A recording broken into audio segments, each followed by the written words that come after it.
Nós estamos avançando essa série em Efésios e pela graça do nosso bom Deus, agora nós chegamos aí ao quarto sermão no verso 11 do capítulo 4. Temos ainda uma longa caminhada até o final dessa epístola, a fim de que possamos ser instruídos em toda a verdade de Deus apresentada pelo apóstolo São Paulo nessa epístola. E hoje nós vamos tratar do tema os ofícios de governo da igreja. Os ofícios de governo da igreja.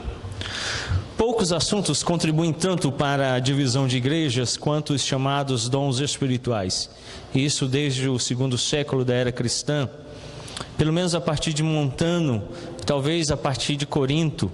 Os dons do Espírito têm parecido ser mais fonte de embaraço do que de encorajamento à igreja cristã.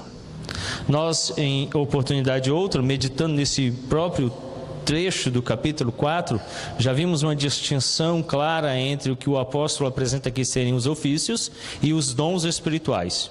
Os dons espirituais não estão presentes aqui a partir do verso de número 11, mas eles estão presentes do verso 7 até o verso de número 10. E no verso 11 o apóstolo começa a tratar de ofícios, que nós já vimos estão divididos em extraordinários e que cessaram, e ordinários e permanecem em atividade na igreja. Algumas correntes sobre o assunto são restauracionismo. O termo restauracionismo é usado significando a crença em que Deus está restaurando, nos dias de hoje, uma igreja semelhante à do primeiro século, segundo o modelo do livro de Atos dos Apóstolos. Os restauracionistas creem que a igreja de hoje deve se assemelhar à igreja descrita em Atos dos Apóstolos, chamada igreja primitiva ou a igreja nascente.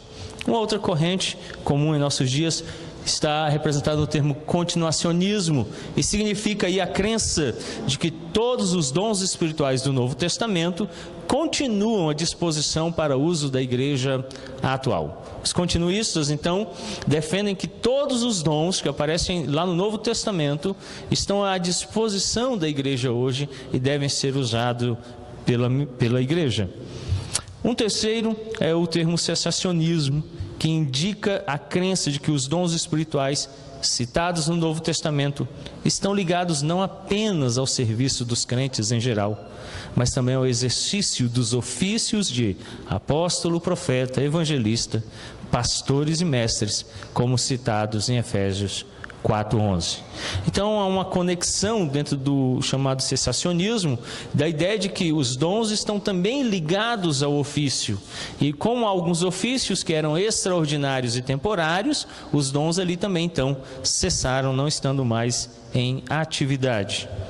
O presbiterianismo é cessacionista. O entendimento da Igreja Presbiteriana do Brasil quanto aos ofícios e dons espirituais é cessacionista. Então nós acreditamos que os ofícios extraordinários e temporários cessaram, e junto com eles alguns dons. E os ofícios ordinários que estão em atividade na igreja continuam operando, e alguns dos dons. Nossas informações sobre os ofícios dos evangelistas e a natureza das responsabilidades é extraído daquilo que as Escrituras nos permitem aprender, observando a função sendo exercida por dois nomes conhecidos do Novo Testamento, Timóteo e Tito. As Escrituras não tratam de forma clara o ofício de evangelista. Nós tivemos a oportunidade em 2 domingos, no primeiro vermos o ofício de apóstolos, no segundo o ofício de profetas, e agora, nesse terceiro domingo, o de evangelista. Vimos que o de apóstolo cessou, Deus os utilizou para implantar a igreja nascente. O ofício de profetas também cessou, porque Deus o utilizou para dar início à igreja. E agora, o terceiro ofício extraordinário, que também cessou, é o de evangelistas. Esses dois nomes, Timóteo e Tito, são notórios como evangelistas no Novo Testamento. E as poucas informações que encontramos nas páginas das Escrituras sobre esse ofício se encontram na vida destes dois irmãos. Em geral, os evangelistas são apresentados nas Escrituras como auxiliares dos apóstolos em suas viagens e ajudavam na fundação e estabelecimento das igrejas. Como a igreja estava começando, o propósito de Deus com os ofícios extraordinários, apóstolos, profetas e evangelistas, era dar à igreja o que em língua inglesa é chamado de start, aquele passo inicial, o impulso inicial.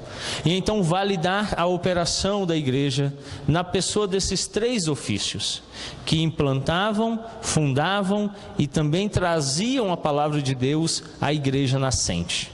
Depois que a igreja se estabeleceu, olha o que diz Efésios, o capítulo 2, o verso 20.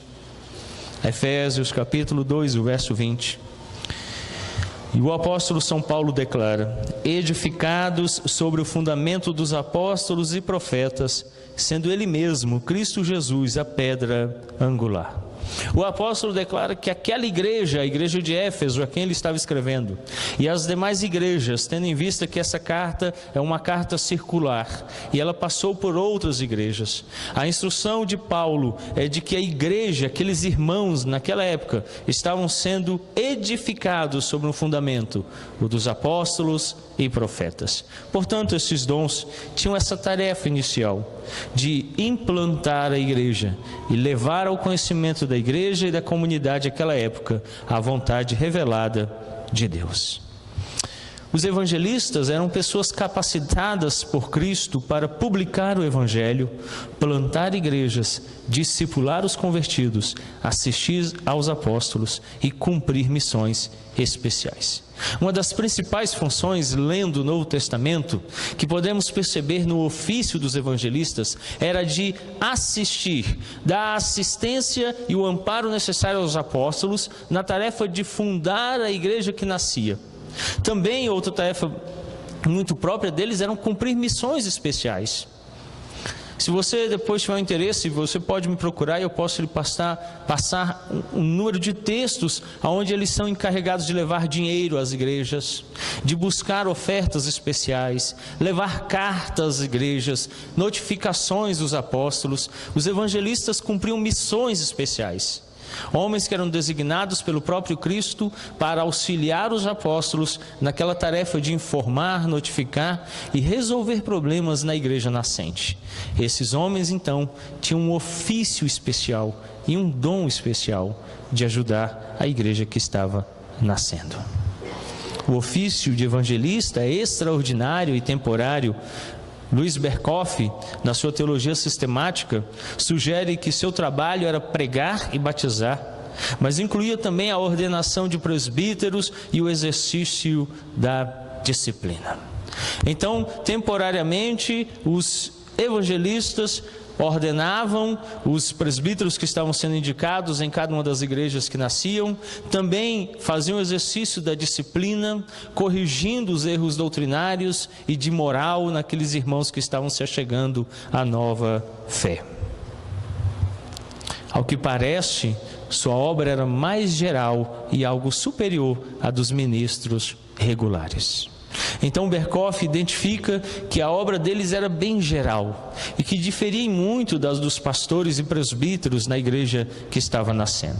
João Calvino entende que o ofício dos evangelistas é idêntico ao dos apóstolos, porém de uma categoria inferior.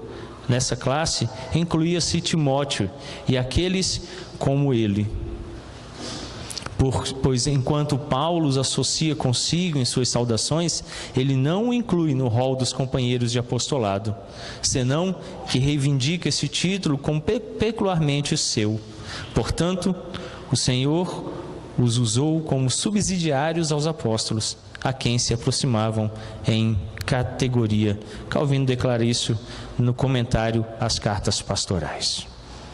Então os evangelistas eram uma subcategoria que auxiliava os apóstolos, que nós já vimos eram 12, e depois tardiamente veio o apóstolo Paulo, e ele mesmo se declara tendo sido chamado fora de tempo pelo próprio Cristo. Como os apóstolos e profetas, assim os evangelistas temporariamente ajudaram na fundação e o estabelecimento da nova igreja.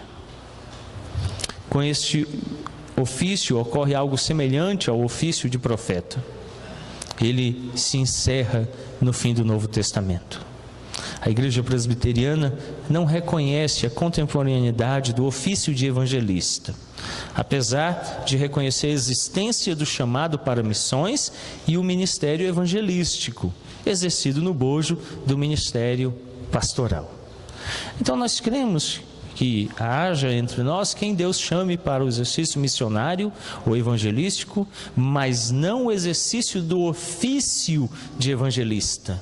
O ofício dado no Novo Testamento deve ser distinguido do dom, da capacidade da evangelização. Então, hoje não há mais o ofício do apostolado, do profeta e do evangelista. Esses cessaram no Novo Testamento, tendo sido utilizados por Deus para implantar e iniciar a igreja que nascia. Mas ainda, o verso 11 nos apresenta uma última categoria. Ele mesmo concedeu uns para apóstolos, outros para profetas e outros para evangelistas, e outros para pastores e mestres. Nós podemos observar que o apóstolo Paulo faz uma distinção entre os três primeiros, o qual ele declara que o próprio Cristo concedeu uns para apóstolos, outros para profetas, outros para evangelistas. E então ele usa uma preposição na língua grega para unir o final do versículo, dizendo: e outros para pastores mestres. Agora nós vamos falar de um ofício distinto do apostolado, dos profetas e dos evangelistas. Quanto aos oficiais da igreja, cremos que Cristo é quem dá esses ofícios, capacita e elege pessoas para exercê-los. Por isso, quando nós pensamos na confissão de fé de Westminster, no capítulo 30, seção 1ª, e na seção 2ª, a confissão declara: o Senhor Jesus, como rei e cabeça de sua igreja, nela instituiu um governo na mão dos oficiais dela, governo distinto da magistratura civil. A esses oficiais estão entregues as chaves do reino do céu. Em virtude disso, eles têm respectivamente o poder de reter ou absorver pecados, e de fechar esse reino a impenitentes, tanto pela palavra quanto pelas censuras, de abri-lo aos pecadores penitentes, pelo ministério do Evangelho e pela remissão de censuras, quando as circunstâncias o exigirem.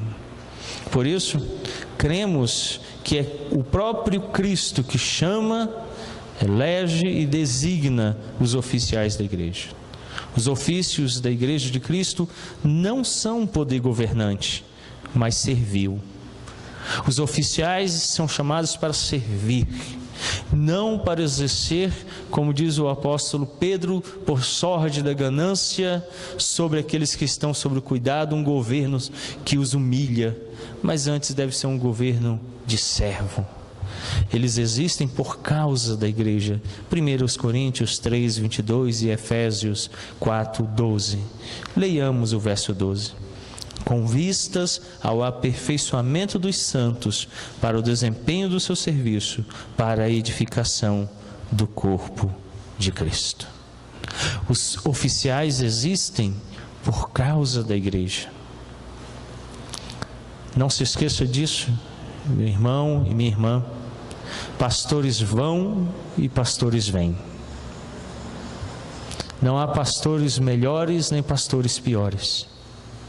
O nosso bom Deus, sendo cabeça da igreja, designa ela oficiais conforme lhe apraz. Ora, se em algum momento Ele pôs sobre nós um governo que era deficitário e ficava aquém das nossas expectativas, Ele o fez para nos humilhar, Ele o fez para nos castigar. Então tenhamos paciência quando sobre nós Ele coloca pastores que são falhos, erram, que pecam, e nos alegremos quando esses homens são santos, capazes e cheios de empenho a servir o reino. Mas tenhamos sempre a plena certeza de que eles existem por causa da igreja, e não a igreja por causa deles. Então tenhamos muito cuidado na idolatria ao nome de homens, exaltando-os acima de Deus, colocando-os acima daquele que é o Senhor e cabeça da igreja. Os pastores são servos do nosso Senhor e Salvador Jesus Cristo. Não são senhores da igreja, donos da igreja, não são mestres de si mesmos, mas devem ser guiados pela palavra. Não estão acima de qualquer suspeita, nem acima de qualquer pessoa. Antes devem estar humilhados debaixo da mão de todos, como Cristo esteve e padeceu dores. Devem ser servos, prontos a obedecer à voz do Mestre, a servir a igreja em dores e padecer por ela. Ainda, quanto aos pastores mestres, Paulo chega a dizer que ele e seus companheiros eram vossos servos por amor de Jesus, segundo a Epístola aos Coríntios, capítulo 4, o verso 5. Os pastores devem ser servos. É por isso que eles são designados ministros. A palavra ministro no latim é a ideia do servo, daquele que serve. Portanto, o ministro é quem serve. O ministro é quem está a serviço de alguém, de uma causa, da obra, do Senhor e da igreja que pertence a Ele. Ministros são servos por amor de Jesus Cristo. Os ministros não podem ser servos por causa do quanto ganham, da função, dos títulos, mesmo porque Richard Baxter disse que não era digno de ser chamado reverendo, e ele então abandonou este título, que é um pronome de tratamento. Mas eu o vejo de forma diferente, como muito propício, porque a reverência que me é devida não é pelos meus títulos, ou pelo cargo, ou pela minha pessoa, pelas minhas faculdades ou capacidades, mas diz respeito à palavra que é pregada por mim. A essa reverentemente nos dobramos, prostrando como sendo o cetro do Deus que nos governa. Então reverência é devida à palavra, e se há um ministro da palavra, a esse rendemos reverência. Pelo ofício, pela função de pregar, de ensinar, de instruir, não pelo título, pela postura. Alguns usurpam os títulos e se ufanam como senhores soberanos da igreja. E o apóstolo diz: nós somos servos por amor de Jesus Cristo. Meus irmãos, há homens que literalmente se apoderam da igreja e fazem dela a sua igreja. Mas a igreja é de Jesus. Por essa razão, então, foram colocados como supervisores e zeladores sobre a igreja. Os dois termos, tanto supervisores, episcopos, que aí vem o termo na língua portuguesa, episcopo, é aqueles que supervisionam a obra, e a palavra zeladores estão presentes no Novo Testamento, em geral nas epístolas paulinas e gerais ou católicas, e ali elas denotam sempre a ideia daqueles que são chamados ao presbiterato para dirigir a igreja e conduzi-la. Eles devem então ser supervisores e zeladores da igreja, do povo de Deus, servindo esse povo, dirigindo esse povo e cuidando dele. Eles são seus supervisores, os encarregados, seus líderes, responsáveis por seu bem-estar espiritual, e podem reivindicar sua estima e obediência.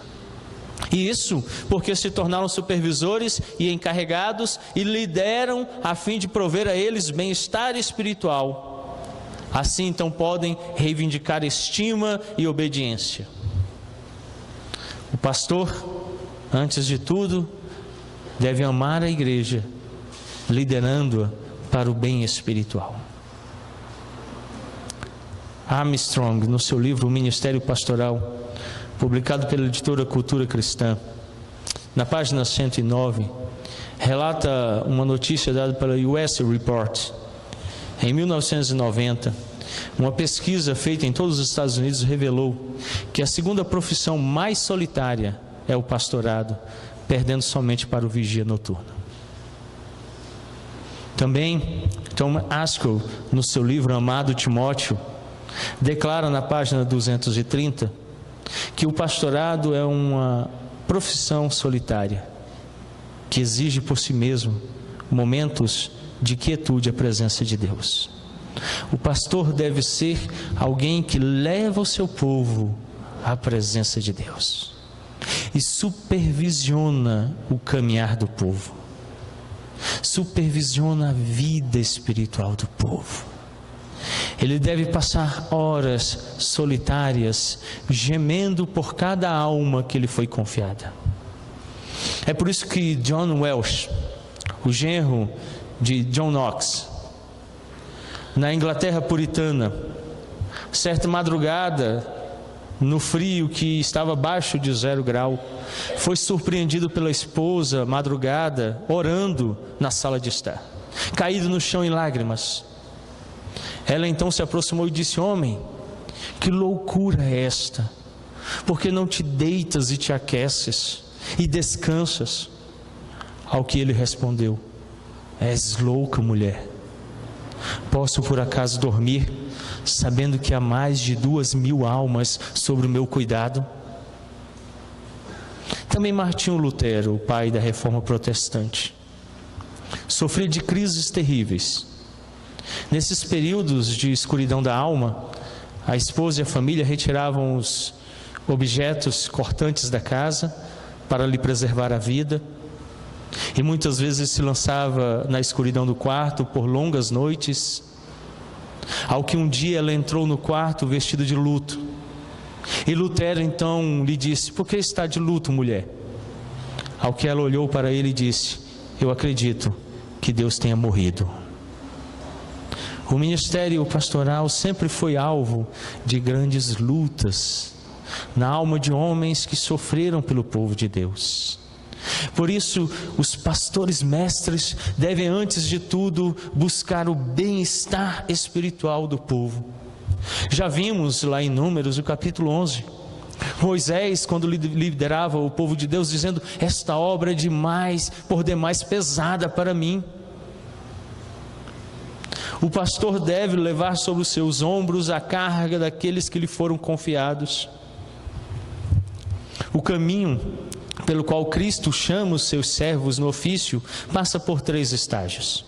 O primeiro é a vocação, que se divide em 2, a interna e a externa. Ele fala internamente pelo seu Espírito, comprovando que são chamados por Ele, e externamente fala à igreja, quando essa vê naquele o chamado para a liderança e o exercício pastoral. Em segundo lugar, um exame. A igreja então o examina pelos concílios, começando no conselho da igreja e indo até o presbitério. Depois, em último, vem a ordenação, quando ela reconhece que o seu chamado é pleno, que ele foi aprovado no exame e que a vocação se completou. Em momento ou outro trataremos acerca dessas fases e veremos ela claramente no Novo Testamento, principalmente porque temos entre nós quem esteja sendo chamado pelo Senhor para o exercício do ofício de pastor mestre.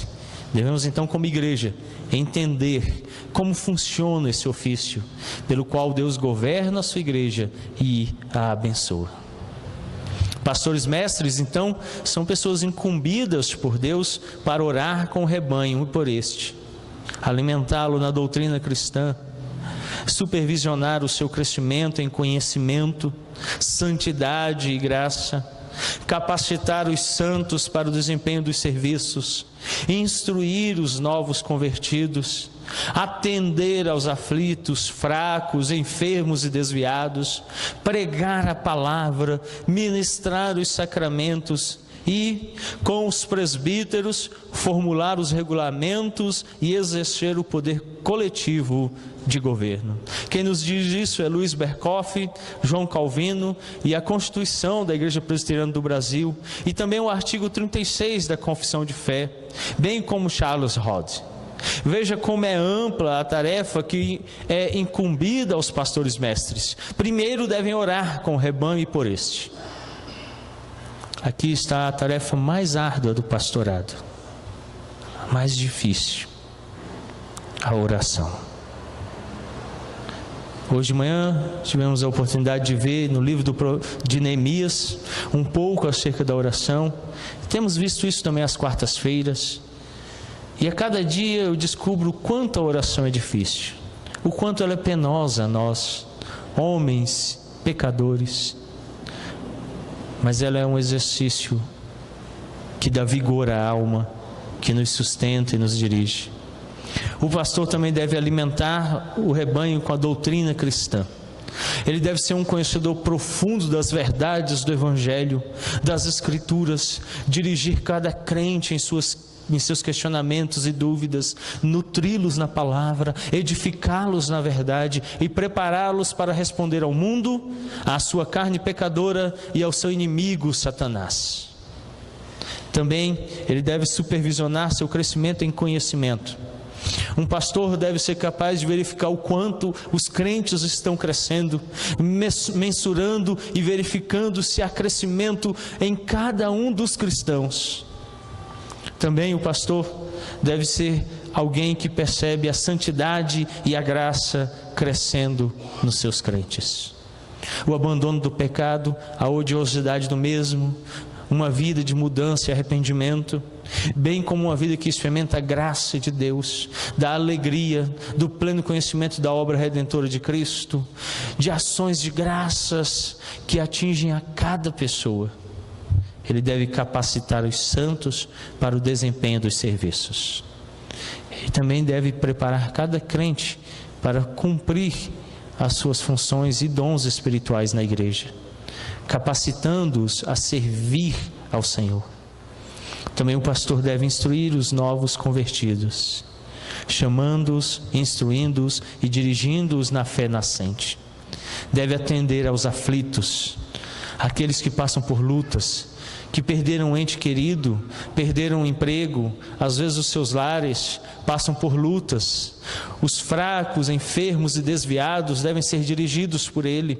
Ele deve pregar a palavra publicamente, ministrar os sacramentos do batismo e da Santa Ceia a todos os crentes em todo momento. Com os presbíteros e na igreja presbiteriana, nós identificamos como na Reforma Protestante, nas Escrituras, dois ofícios de presbíteros: os regentes e os docentes. Os regentes são os presbíteros eleitos da igreja que ajudam a administrar e dirigir o corpo. O presbítero docente é o pastor, aquele que dá o ensino, a docência ao povo de Deus. Ele então deve formular os regulamentos e exercer o poder coletivo de governo da igreja. O ofício de pastor-mestre é ordinário e permanente, tendo surgido nos momentos finais da era apostólica. Para o governo da igreja, Deus estabeleceu sobre a autoridade apostólica e o trabalho dos profetas e evangelistas, os presbíteros ou bispos. Isso nós vemos em Atos dos Apóstolos, capítulo 14, verso 23, 15, 6 e 22, 16, 4, 20, 17 e 28, bem como 21, 18 e 1 Timóteo 3, 1, 4 e 14, que são divididos em duas classes, de igual autoridade, mas de diferentes funções. Os presbíteros regentes são responsáveis pelo auxílio ao pastoreio e cuidados administrativos. E presbíteros docentes são pastores ou ministros do Evangelho. A Constituição da Igreja Presbiteriana nos diz então que esses dois ofícios, os presbíteros regentes e docentes, se unem na direção da igreja. O pastor, ele dirige o corpo espiritualmente, auxiliado pelos presbíteros, que tem também como a função a administração da igreja. Por isso, quando nós pensamos no pastor, não podemos nos esquecer da figura do presbítero, que está ao lado do pastor, junto com ele, dirigindo o corpo, amando o corpo. Hoje pela manhã, a oração de reunião do conselho, Quando nós nos reunimos para orar pela igreja, os presbíteros todos colocaram a vida de vocês diante de Deus, da igreja. E eu tenho crido que eles têm orado por vocês e que eles têm se envolvido com as suas lutas e seus dilemas e têm acompanhado este pastor na tarefa de orientá-los para que aconteça o que diz o verso 12: com vistas ao aperfeiçoamento dos santos, para o desempenho do seu serviço, para a edificação do corpo de Cristo.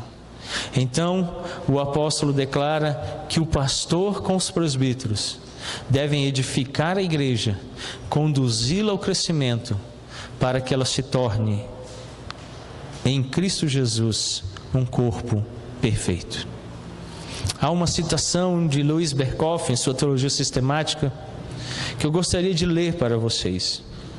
Dentre os oficiais comuns da igreja, os presbíteros, ou episcopos, bispos, são os primeiros na ordem de importância.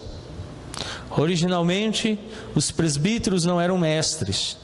A princípio, não havia necessidade de mestres separadamente, uma vez que havia apóstolos, profetas e evangelistas. Gradativamente, porém, o ensino, a docência, ligou-se mais e mais estreitamente ao ofício do bispo.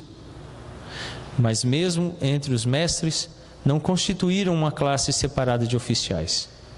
Com o transcorrer do tempo, duas circunstâncias levaram a uma distinção entre os presbíteros e superintendentes encarregados somente do governo da igreja, e os que também eram chamados para ensinar. Quando os apóstolos faleceram e as heresias surgiram, aumentaram as tarefas dos que eram chamados a ensinar. Tornou-se mais exigente, requerendo preparação especial. E em vista do fato de que o trabalho é digno, o trabalhador é digno do seu salário, os que estão engajados no ministério da palavra, tarefa amplamente abrangente que requer todo o seu tempo, foram liberados de outros trabalhos para poderem devotar-se mais exclusivamente ao trabalho de ensinar. Louis Berkhoff, Teologia Sistemática, página 590. Por isso, os pastores foram separados exclusivamente para capacitar-se a responder à igreja, a instruir a igreja. Naquela lista que vimos anteriormente, de situações muitas e diversas, o pastor então deve estar apto e capacitado a ser um mestre. Por isso a Constituição da Igreja Presbiteriana declara que há títulos que pertencem ao pastor e que lhes são próprios, e que não denotam nem importância nem distinção de cargo, mas a mesma função: ministro do Evangelho e dos Sacramentos, doutor, mestre, anjo, embaixador, servo. São títulos próprios do pastor, pelas funções que desempenha no ofício de conduzir a igreja e o povo de Deus. Por isso, meus irmãos, devemos orar pelos pastores que estão no campo, orarmos por aqueles que estão sendo chamados e orarmos para que Deus chame mais pastores para a sua igreja, porque esse ofício edifica a igreja, ensina o povo de Deus, dirige e sustenta o seu povo. Vamos orar. Quero que você curve a sua fronte, feche os seus olhos. Vamos falar com Deus. Bondoso Pai de graça e de misericórdia, nós estamos à Tua presença certos de que o Senhor nos ouve e tens respondido aos nossos rogos e preces. Ó Senhor, inicialmente deste à igreja ofícios extraordinários para construir aquela igreja que ainda não existia, tendo sido ela fundada e estabelecida, para a continuidade dela, para o crescimento da igreja, é que o Senhor deu os ofícios definitivos. Dentre eles, esta noite, consideramos o pastorado. Ó Senhor, dirige o Teu povo, dirige os pastores, Ó Deus, suscita novos pastores entre nós, homens dispostos a dar a vida pelo Evangelho, a viverem integralmente pelo reino, integralmente pela igreja. Deus, nessa tarefa árdua e difícil, que o Espírito Santo os console, os dirija, que se apeguem às Sagradas Escrituras como a palavra e verdade de Deus, que amem o teu povo, que tenham uma voz profética para denunciar todo o pecado e anunciar a salvação. Ó Senhor, nós estamos gratos pela vida dos pastores e rogamos, abençoa-os, é o que oramos em nome de Cristo Jesus. Amém.